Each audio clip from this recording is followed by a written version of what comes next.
네, 여러분 안녕하십니까. 행정사실무법을 담당하고 있는 임병주입니다. 올해 시험들 보시라고 수고들 많이 하셨고 이제 뭐 지났으니까 검토 정도 하시고 이제 내년 시험 준비하신 분들은 어떤 식으로 출제가 되고 어떤 것들을 써야 될 것이냐 정도만 일단 파악을 하시면 될 것 같습니다. 해설지에 자세하게 이제 수록이 되어 있기 때문에 그걸 참조를 하시고 사실 막상 시험장에서 이렇게 작성한 해설지처럼 답안을 쓰실 수는 없을 거예요. 그렇게 쓰시면 거의 뭐 수석이고 어떻게 보면 출제자를 이렇게 좀 당황스럽게 하는 그런 면도 있기 때문에 어떤 게 들어가야 되는가 정도만 잘 검토를 하셔도 충분할 것입니다. 자, 먼저 사례 문제인데 항상 강조를 드리지만 사례 문제는 물음부터 꼭 보셔야 됩니다. 그러니까 질문이 어떤 걸 지금 물어보고 있는가를 꼭 파악을 하셔야 돼요. 본문부터 꼭 보지 마시고 먼저 질문을 보시고 뭘 물어보고 있다, 뭘 답해야 되는가 이걸 꼭 보셔야 됩니다. 먼저 물음 1은 이 사건 취소 심판에서 집행정지 인용 여부 이렇게 해놨습니다. 그러면 여러분들이 포인트가 하나 나오죠. 이게 지금 사건 자체가 가구제로 집행정지가 되냐 안 되냐인데 그러면 이제 이미 공부가 되신 분들은 여기서 포인트가 하나 나올 거야. 분명히 고부처분 가지고 문제를 출제했겠구나 이렇게. 그리고 이제 물음 2는 병은 이 사건 취소 심판에 대한 인용 재결이 나왔습니다. 그런데 이 사건 반려처분, 포인트 나왔죠? 반려처분. 이게 지금 거부처분에 관한 사건이구나 라는 걸 알 수 있다는 것입니다. 아무런 조치를 취하지 않았습니다. 인용 재결에 대해서 재처분 의무가 있음에도 불구하고 조치 자체를 전혀 취하지 않았죠. 이때 갑이 취할 수 있는 질문을 잘 보셔야 돼요. 행정심판법상에 물음 자체가 구제수단에 관해 설명하시오 이렇게 했습니다. 그러니까 구제가 되냐 안 되냐를 물어보는 게 아니라 구제수단이 뭐가 있냐. 그러면 일단 관련된 구제수단에 관한 것들은 다 언급을 해주시는 게 좋아요. 그리고 나서 이건 된다 안 된다 이렇게. 그러니까 건드냐 건들지 않냐에 따라 배점 1점 내지 2.3점이 왔다 갔다 하는 겁니다. 지금 첫 번째는 집행정지 인용 여부고 두 번째는 반려처분에 대해서 인용 재결을 낳았는데 재처분 의무를 수행하지 않을 때 구제수단 이게 지금 사례 40점의 문제입니다. 그러면 이제 반려처분 나왔겠죠. 이게 쭉 보시면은 공공주택난 해소하기 위해서 청년대상 공공아파트 한 개동을 건설하기 위해서 갑이 신청을 했습니다. 시장에게 주택건설 사업계획 승인을 신청을 했습니다. 그런데 이 신청에 대해서 어른 관계법에 따라 아파트 건설이 가능하다라고 구술로 답을 했어요. 지금 가능하다 그랬지 승인 처분을 해준 건 아닙니다. 승인이 아파트 건설이 가능하다 이렇게 했지 승인 처분을 해주지는 않았어요. 그런데 이제 문제는 이제 이 을이 임기가 끝났고 새로 취임한 이 시장 병이 이 공공아파트 신축 예정 지역 인근에서 공원이 있고 아파트 건설로 A시 환경이나 미관 등의 손상을 될 우려가 있다. 이제 이런 공익상 이유를 들어가지고 주택건설 사업계획 승인을 반려를 했습니다. 거부처분을 했죠. 갑은 이에 불복을 해서 이 사건 반려처분의 취소를 구하는 심판 청구 및 집행정지 신청을 했습니다. 여기서 포인트가 하나 나왔습니다. 포인트. 뭘 했냐면 반려처분에 대해서 취소 심판을 청구를 했어요. 이런 게 여러분들 잘 봐야 될 사안입니다. 이게 지금 거부처분에 대해서 의무 이행 심판을 청구한 게 아니고 거부처분 취소 심판을 청구를 한 사안입니다. 및 집행정지 신청을 했다라는 것입니다. 의무이행 심판이 아니라는 걸 잘 하나 기억을 해 놓으셔야 됩니다. 그러면 이 집행정지가 인용될 것이냐? 결국 이렇게 서술해 가면 되겠죠. 심판 청구가 됐을 때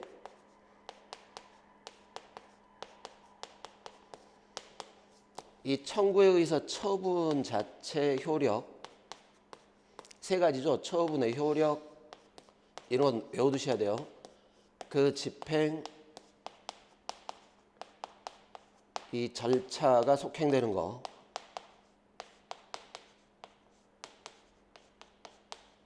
이 심판 청구 자체에 의해서 여기에 아무런 영향을 주지를 않습니다. 자, 이걸 여러분들 그 많이 봤죠? 집행 부정지 원칙. 자, 이게 원칙인데 재결까지 기다렸다가는 중대한 손해가 발생할 우려가 있고 이걸 예방할 필요가 있다면 가구제로 집행정지를 인정을 해줍니다. 그러면 여기서 이제 배점은 일단 요 집행정지의 요건을 얼만큼 잘 쓰느냐, 이게 배점의 약 제가 볼 때 5점에서 7점 정도 배점이 아마 될 것 같아요. 20점 정도면. 두 가지로 나눠서 서술하셔야죠. 요건은 집행정지가 가능한 적극적 요건, 일단 처분이 존재를 해야 됩니다. 정지시킬 처분. 그리고 이 적법한 심판 청구가 계속되고 있어야 돼요. 가구제이기 때문에 심판 중에. 그리고 뭐가 돼야 됩니까? 중대한 손해 예방에 필요성이 있고 긴급해야 됩니다. 자, 그리고 소극적 요건도 있죠. 이 요건을 갖춰가지고 집행정지를 하려고 했더니 오히려 공공복리에 중대한 현저한 영향을 미치게 된다. 그것도 방지를 해야 되니까 그런 공공복리에 현저한 영향을 미치지 않을 것. 이게 이제 소극적 요건입니다. 자, 여기서 이제 적극적 요건과 관련해서 이제 끌어내셔야 됩니다.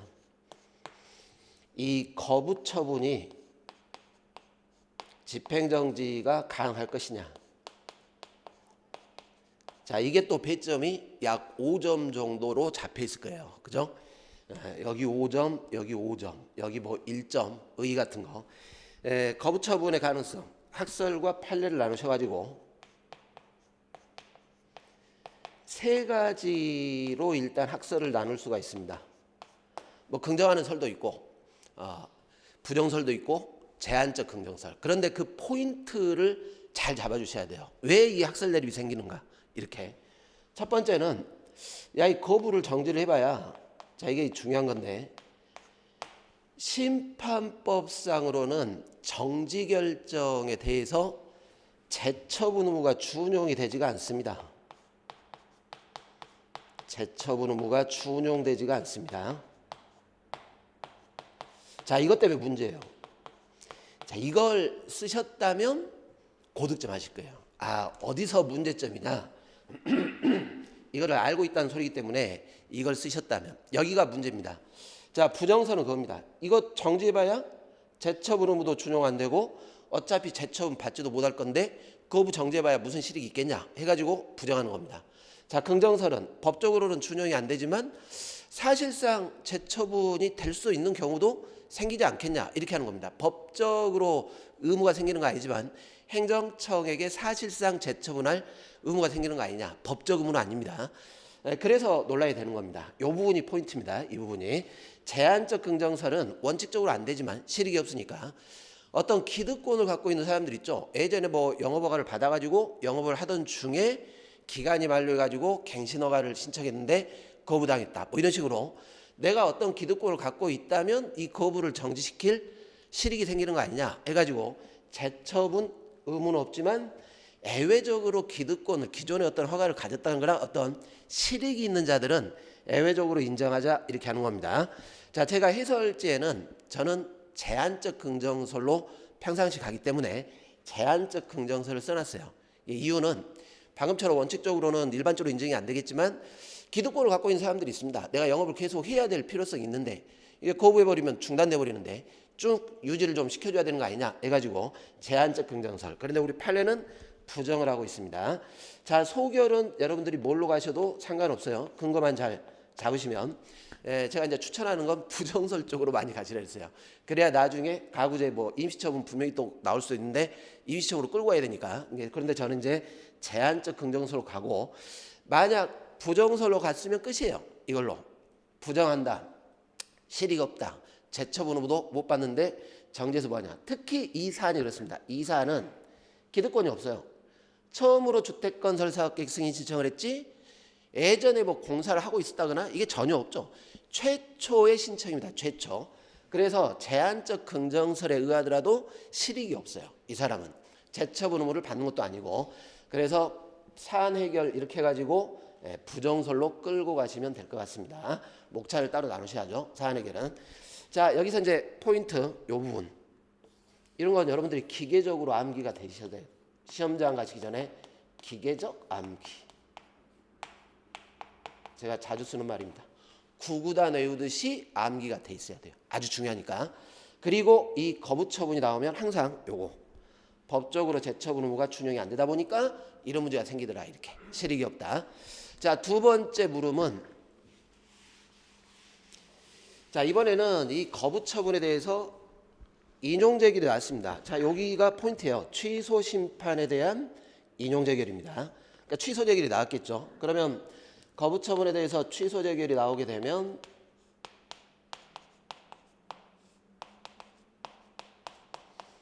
항상 여러분들이 이 재결의 효력으로 형성력과 기속력은 기본적으로 좀 서술을 해주셔야 됩니다. 취소 재결의 효력으로서 형성력과 기속력이 생기는데 여기서 이 기속력을 뭐를 하나 꼭 여기서 써주셔야 되냐면 해당 행정청뿐만 아니라 관계 행정청까지 다 기속을 하게 돼요. 여기서는 문제가 그거죠. 앞에 지금 기존의 임기 전에 이렇게 이제 구술로 답변이 나왔고 임기가 만료된 시장이 이렇게 했다라는 겁니다. 근데 뭐 여기서는 큰 의미가 없는 게 어차피 병에 대한 이 심판을 청구했고 인용적이 나왔기 때문에 이 기속력의 잘 쓰셔야죠. 그리고 기속력의 효력. 자, 이것도 기계적으로 암기를 하셔야 돼요. 기계적으로. 반복 금지, 재처분 의무, 원상회복 의무. 이해되시죠? 처분에 대해서 취소 재결했다면 반복적 처분을 하면 안 될 것이고 그 재결의 취지에 따라 그리고 이게 문제입니다. 이 재처분 의무와 관련해서 이걸 뽑아내려고 기속력의 효력을 언급을 해주셔야 됩니다. 재처분 의무를 이행을 하지 않으면 두 가지 형태의 구제 수단이 있습니다. 일단 여러분들이 많이 하시는 간접강제,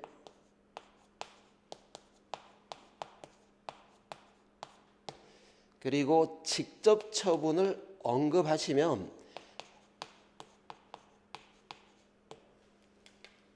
위원회의 직접 처분. 자, 이걸 고려를 할 수도 있어요. 심판법상 구제수단이니까 고려는 할 수 있어요. 일단 단 쓰시면 제가 볼 때 추가 점수를 받으실 수 있어요. 그런데 이제 문제는 이게 안 돼요. 이거 된다고 쓰셔버리면 큰일 납니다. 직접 처분은 이 의무이행 심판을 청구했고 이행 명령 재결 나왔을 때 그리고 재처분 안 하면 직접 처분 이렇게 하는 거지. 이게 의무이행 심판과 관련된 겁니다. 이게 처분 이행에 관한 의무이행 명령 재결이 나왔음에도 불구하고 이게 부작위가 됐을 때 그때 위원회가 할 수 있는 경우죠. 처분을 할 수 있다면 직접 처분할 수 있어요. 그런데 여기는 지금 뭐냐면 취소 심판이기 때문에 여기서는 직접 처분을 생각할 수는 있지만 직접 처분은 인정되지 않는다. 이렇게 가셔야 돼요.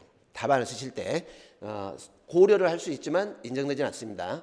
결국은 간접강제가 이제 구제수단으로서 가장 유력하게 되겠죠. 이 거부나 부작위에 대해서 세 가지가 됩니다. 취소 심판, 무효 확인, 부존재 확인. 거부에 대해서 부작위에 대한 의무이행 심판, 뭐 거부에 대한 의무이행 심판. 거긴 다 돼요. 뭐가 됐건 재처분 의무 부작위하게 되면 간접강제가 가능합니다. 그런데 이 간접강제는 방법이 손해배상으로 그 부작위 일수 동안 배상 명령한다는 거 이걸 잘 써주시면 충분하다라는 것입니다. 이 두 가지를 고려할 수 있대 이건 안 된다는 것까지 쓰셨다면 그러면 점수를 많이 확보를 하셨을 거예요. 이것만 쓰셔도 충분하지만 간접강제만 쓰셔도 충분하지만 이거 서술하신 다음 되지 않는다 이렇게 했다면 제가 볼 때 가점을 받게 될 수 있는 포인트입니다. 자, 이렇게 사례 문제인데 올해 사례가 어렵지 않았어요. 자, 제가 자꾸 물음을 먼저 보시라고 하는 이유는 이거부터 다 읽다 보면 이게 머릿속으로 여기다 막 이제 쓰시는 거죠. 갑이 뭐 했고 막 그림을 막 그리시는데 없어요. 승인 처분, 반려, 취소 심판, 인용제기를 나왔다. 끝. 우리 행정사 실무법 사례 문제가 거의 이런 스타일입니다. 거의 이런 스타일. 여기다가 이런 거 쓰시면 큰일 나죠.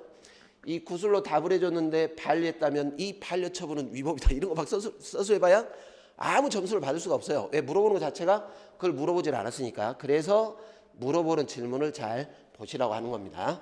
자, 그러면 요 사례 잘 쓰셨으면 제가 볼 때 기본적으로 꽈락을 면할 수 있고 기본 점수 40점 이상은 확보를 할 겁니다. 단문 빠지면 안 되겠죠. 근데 이 단문은 암기를 하셔야 되니까. 자, 이 문제 반복적으로 출제될 가능성이 높은 문제입니다. 이미 출제가 됐어요. 작년도에 이미 거부처분에 대한 집행정지 나왔습니다. 전년도에 10회 때. 근데 이제 또 나온 거죠. 간접강제 이제 처음 나온 거고. 자, 2번 문제를 보시면 어렵게 출제가 안 됐습니다. 이 단문도 중요하게 여겼고 이미 시험에 출제된 것들이 출제가 됐습니다. 단문에서. 자격 취소와 업무정지인데 이 업무정지가 시험에 굉장히 잘 나오죠. 업무정지. 여러분들이 이 업무정지에서는 뭘 꼭 하나 꼭 기억하시냐면은 이게 행정제재처분입니다. 제재처분. 제재처분이 나오면 항상 기억하실 게 제재처분의 효과 승계 문제를 꼭 기억을 해주셔야 돼요. 지위승계. 특히 폐업 신고했다가 다시 재업을 했다거나 이런 경우 그때 이 업무정지의 효과가 승계되는 거 이 부분을 누락 하시면 배점 한 3점 정도가 날아가는 겁니다. 그걸 꼭 기억을 해주셔야 됩니다. 단문을 정리하실 때는 내가 뭘 써야 된다만 잘 기억을 하시고 나머지는 외우셔야 되기 때문에 자, 자격 취소, 의 이렇게 쓰시면 되겠죠. 행정사법상에 규정된 이런 의무를 위반했을 때 행정사 자격 취소, 자격을 박탈시키는 것 이 정도만 쓰시면 됩니다. 뭐 자세하게 쓰실 필요는 없어요. 그리고 이 사유는 외우셔야죠. 암기. 예전에 한번 출제가 됐기 때문에 외우셔야 됩니다. 뭐 거짓이나 그 밖에 부정한 방법 요걸 외우셔야죠. 거짓, 부정한 방법 이걸로 자격을 취득했다. 자, 신고 확인증 대여 금지, 업무 정지 처분을 받고 업무 정지 기간 중에 업무를 했다. 행정사법 위반해서 징역형입니다. 이렇게 포인트를 외우세요. 두 문자보다는 키워드로 외우시는 게 훨씬 바람직합니다. 두 문자보다는 거짓 취득, 대여 금지, 위반, 업무 정지 기간 중 업무 징역형 확정. 그런데 이것도 포인트입니다. 배점이 있어요. 이 자격 취소는 이 사유가 생기면 행정안전부 장관이죠. 행정안전부 장관이 반드시 해야 됩니다. 자격을 취소해야 한다 이렇게 돼 있어요. 이거는 이 행정청에 재량권 인정되지 않는다는 걸 하나 써주셔야 돼요. 필수적으로 자격은 취소가 되는 겁니다. 이 사유가 있다면 재량권이 없습니다. 자, 그리고 이제 업무정지인데 이 업무정지는 자격 취소는 아니죠. 일정 기간, 우리 법에서는 6개월 이내 범위에서 업무정지할 수 있도록 돼 있습니다. 그대로 의의는 쓰시면 돼요. 행정사법상의 규정을 위반을 했을 때 일정 기간 6개월 이내 범위에서 업무를 정지시키는 것 이렇게 쓰시고 외워야죠. 업무정지 사유. 뭐 2개 이상 사무실 설치했다. 행정사, 법인 구성원이나 행정사가 상근하지 않았다.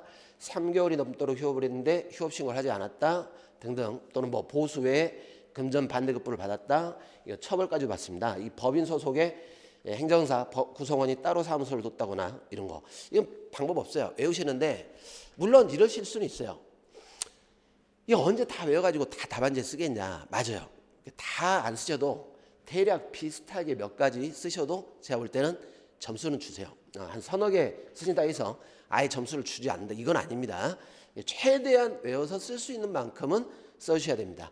그리고 이건 이제 비교를 해주셔야 돼요. 자격 취소는 필수적으로 반드시 자격 취소를 해야 되지만 이 업무 정지는 이게 재량입니다. 6개월 범위 내에서 시장 등이 선택할 수 있습니다. 요거를 부각을 시켜줘야 됩니다. 그리고 업무 정지 나오면 공식적으로 뭐가 꼭 따라붙어야 돼요. 이게 제재처분이다 보니까 효과 승계를 꼭 기억을 하셔야 됩니다. 지위 승계. 세 가지죠. 세 가지. 우리 법에서 업무 정지 처분의 효과 승계인데 일단 행정사 지위 승계입니다. 그런데 여기서 꼭 놓치시면 안 되는 게 폐업입니다. 폐업 신고를 했다가 다시 업무를 시작한 자는 폐업 전 행정사 지위를 승계합니다. 그런데 지위가 승계되는데 그냥 권리만 승계되는 게 아니라 이런 제재 처분의 효과와 제재 처분의 사유까지 다 승계가 돼요. 두 가지를 써주셔야죠. 제재 처분의 승계. 자, 폐업 신고 전 제재를 받았어요. 업무정지 받고 폐업한 다음에 다시 재개했다. 제재처분 받은 상태에서 폐업 신고하고 재개했기 때문에 제재처분의 효력이 계속 승계돼서 유지가 돼버립니다. 제재처분 사유가 승계됩니다. 이 사유로 승계는 뭐겠어요? 폐업 신고하기 전에 아직 제재처분은 나오지 않았어요. 제재처분은 나오지 않았지만 위반 행위는 했다 그 말이죠. 예, 그리고 폐업을 했고 그리고 다시 영업을 재개했다면 그 재개한 행정사에게도 업무정지를 가할 수 있습니다. 다만 기간 제한이 있어요. 1년이 넘으면 그러면 제재를 가할 수 없습니다. 그리고 제척 기간 있죠. 이 업무정지 처분 사유가 발생한 날로부터 3년이 지나면 할 수가 없습니다. 뭐 이건 배점이 1점 정도 될 겁니다. 좋습니다. 여기서 포인트가 뭐였어요? 업무정지 사유와 업무정지 처분의 효과의 승계, 이거를 잘 기억을 해주시면 됩니다. 자, 문제 3번인데 이것도 굉장히 중요하죠. 이미 출제가 됐던 사안입니다. 토지관할. 주소지를 생각하면 됩니다. 주소지. 자, 관할은 어느 법원이 재판권을 갖고 있냐. 재판권, 어느 주소지 법원이 그 재판권을 행사하냐. 이게 관할입니다. 토지관할이 그렇죠. 토지관할은 소재지를 달리하는 동종의 법원 사이의 소재지에 따라 이렇게 또는 뭐 주소지에 따라 재판권의 분담을 정하는 것인데, 자, 이게 중요해요. 우리 피송사건 절차법에서는 토지관할에 관한 일반 규정이 없습니다. 다만 이제 민사비송이라든가 상사비송에서 관할에 관한 것들이 따로 특칙이 규정이 돼 있어요. 그러면 이렇게 일반 규정이 없을 때는 민사소송법의 관할을 준용을 하게 되는 겁니다. 일반적인 보통재판적. 그래서 여기 보시면 토지관할에 관한 일반 규정 없다. 이걸 꼭 써주셔야 돼요. 이거 안 쓰고 바로 들어가시면 큰일 납니다. 일반 규정이 없습니다. 각각의 사건마다 당사자 법원의 편의를 고려해서 개별적으로 정하는데 뭐 민사비송, 상사비송의 특칙이 있더라 또는 과태료 재판에 별도의 규정이 있더라 이런 식으로 언급을 해주시면 됩니다. 자, 세 가지죠. 사람의 주소지, 주된 사무소 소재지, 물건 소재지, 채무행지 뭐 이런 식으로 관할이 규정이 되어 있습니다. 그러니까 여기는 자세하게 쓰지 마시고 이렇게 개별적으로 검토, 규정을 따라간다 이렇게 작성을 하시면 돼요. 자, 그런데 이제 중요한 건 이거죠. 원칙은 이렇게 개별 사건마다 그 규정을 따라가는데 특칙이 있습니다. 뭐겠어요? 주소가 없거나 그 다음에 거소가 없거나 이제 거소 같으면 마지막 주소지인데 마지막 주소지가 없다. 이렇게 세 개. 그렇죠? 주소가 없거나 알지 못하면 거소지, 지방 법원이 사건을 담당합니다. 거소가 없거나 알 수 없다. 그러면 마지막 주소지, 지방법원이 사건을 관할하게 되고 마지막 주소지가 없거나 알지 못하면 이제 대법원이죠. 대법원이 있는 곳 관할법원이 되는 겁니다. 이쪽 지방법원이 사건을 관할한다. 요걸 쓰시면 돼요. 토지관할 원칙과 특칙. 그리고 이제 이송인데 이송에서는 뭐가 중요하겠습니까? 이송의 효력이 중요해요. 이송의 효력. 이송을 받은 법원이 나 이거 사건 못 받아 이렇게 하면 안 된다는 것이죠. 이송 결정에 구속받는다는 것. 요걸 또 잘 기억을 하시면 됩니다. 이송은 기본적으로 관할법원이 여러 개인 경우에 자, 요거는 꼭 기억을 하셔야죠. 최초로 사건을 신청받은 법원이 그 사건을 관할하는데 이게 우선관할이에요. 그런데 이제 우선관할 최초로 받았는데 관할 위반 나올 수도 있고 아니면 다른 데서 처리하는 게 훨씬 더 효율성이 있는 경우도 있고 이런 문제가 생긴다는 것이죠. 그러면 이송을 합니다. 적당한 법원으로 이송. 그러니까 이송은 항상 우선관할과 관련해서 뽑으셔야 돼요. 일단 여기가 우선관할권을 갖고 있대 이송. 우선관할을 갖는 법원은 신청 또는 직권입니다. 둘 다 가능하다라는 거 체크하시고 적당하다고 인정하는 관할법원에 이송할 수 있습니다. 이런 것들이 재량이송이죠. 재량이송. 적당하다고 인정하는 다른 관할법원에 이송할 수 있다. 그리고 관할권이 없는 법원으로 이송을 하는 자 우선관할로 인해 다른 법원은 해당 비송 사건에 대한 관할권을 잃습니다.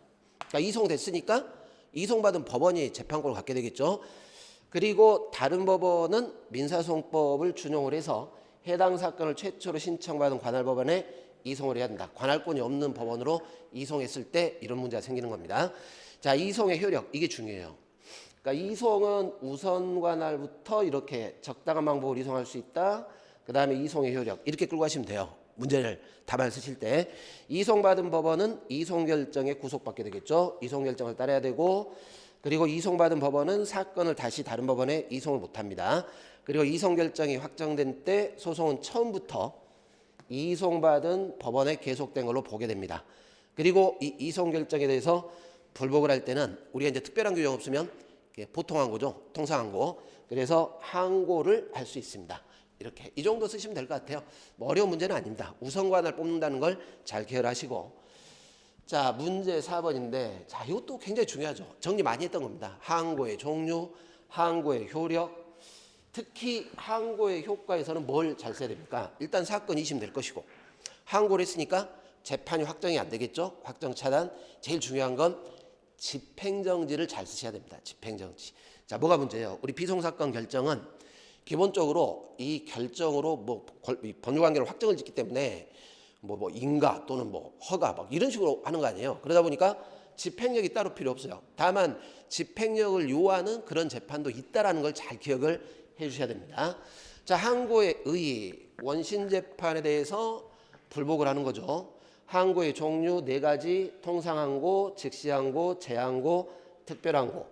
여러분들 대개 보면 이 즉시항고까지는 의의를 잘 쓰시는데, 여러분들 보통항고하고 즉시항고는 뭐를 구별하셔야 됩니까?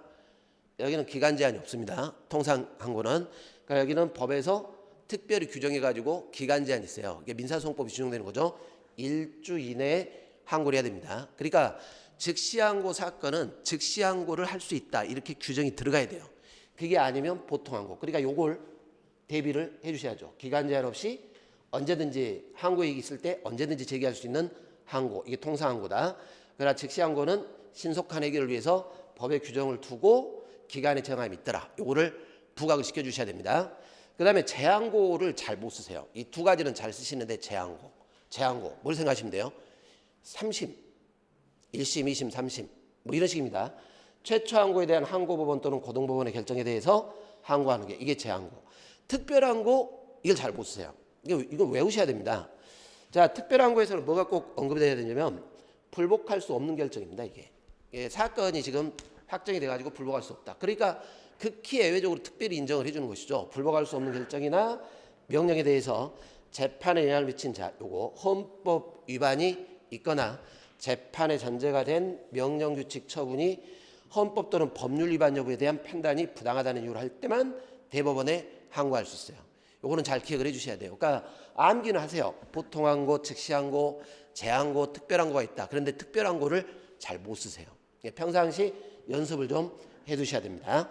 이게 나와야죠. 재판의 전제. 그 명령이나 결정이 재판에 영향을 미치는 헌법 위반이나 재판의 전제가 된 명령규칙 처분의 위헌 여부를 판단해달라. 이렇게 들어갈 때 특별항고를 하게 됩니다. 자, 항고의 효과에서는 첫 번째, 아직 확정이 안 되는 겁니다. 불복이 들어갔기 때문에 재판 원심법원은 효력이 생겼어요. 1심법원, 원심법원의 재판은 효력이 생겼는데 그 재판이 확정이 안 되는 겁니다. 항고가 들어갔으니까 확정 차단 잘 기억을 하시고, 그런데 이 통상항고로 불복하는 비송사건 재판은 확정력이 없기 때문에 통상항고 제기는 확정 차단의 효력이 문제가 안 됩니다. 자, 무슨 말이에요?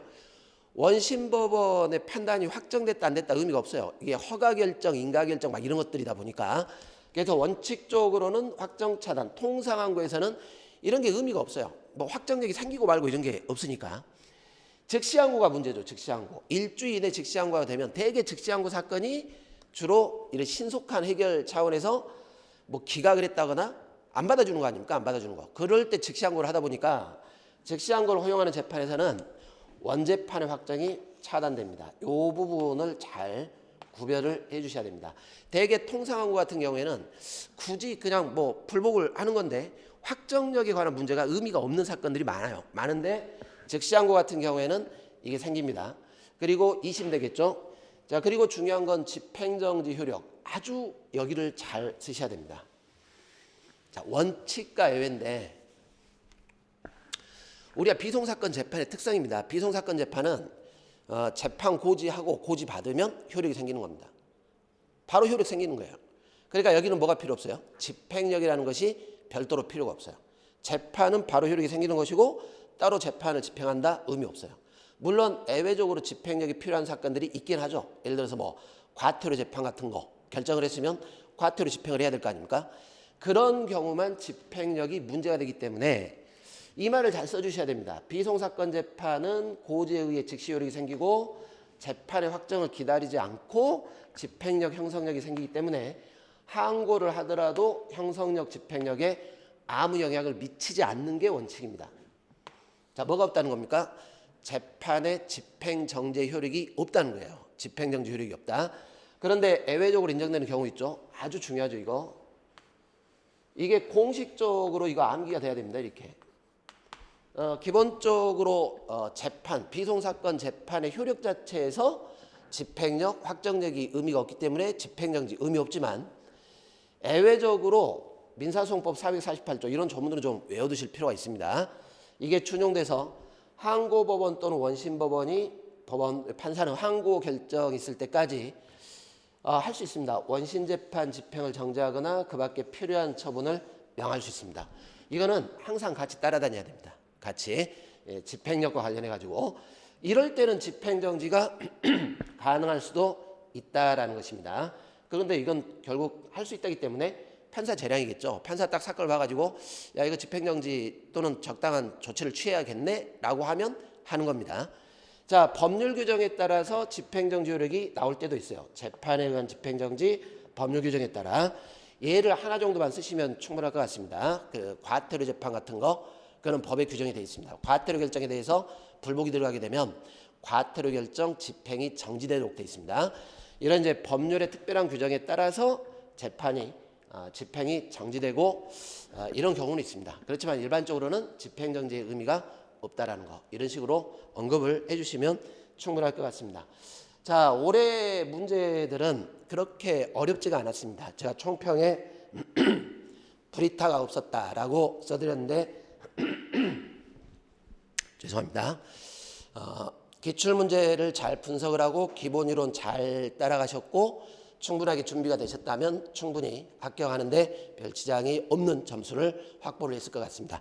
자, 여기까지 해설 강의를 마치고 다음 이제 내년 준비하신 분들은 저와 함께 내년을 또 차근차근 준비를 해나가셨으면 좋겠습니다. 감사합니다.